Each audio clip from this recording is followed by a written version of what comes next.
Okay, this is the new Dynam Cessna C188, the Cropduster. This is the newest version. I'm doing this video because I hadn't seen any videos on YouTube about it. One thing they definitely did fix is the battery bay. Look at how it's been completely redesigned. It's wide. I've got a 4,500 milliamp battery pack in there, and there's still room to spare. The only alterations I made to it were the landing gear.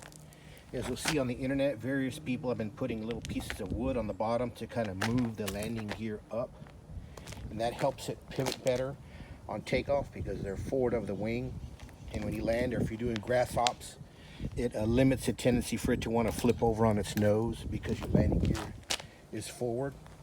One thing I would recommend that you do when you're building this thing is the wing can be kind of tricky. So I would completely glue your wings separately. Take your time. And then here is the tip. When the wing is complete, mount it to the airplane and mount your struts in. Because what that's going to do is the wing is flimsy at that point.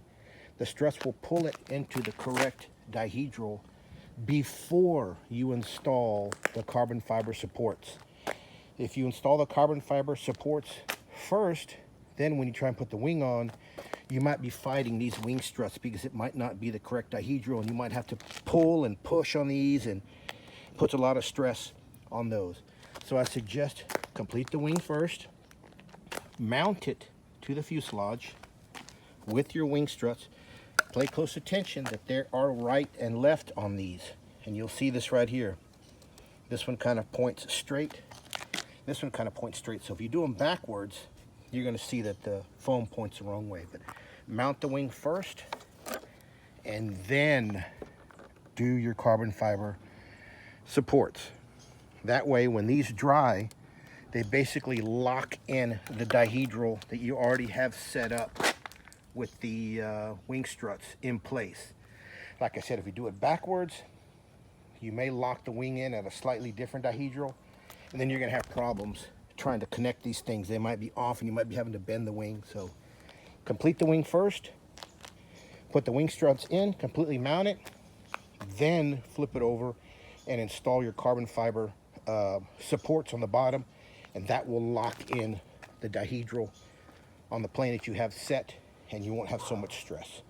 Anyway, I hope that helps. I hadn't seen almost no videos on the version 2 on this. Looks like they did fix some of the issues. The main one being that battery box there. I did have to add, even with that big battery, I still had to add some weight to the nose, as you can see in there, but not nearly the amount that I would have had to have added with a smaller battery.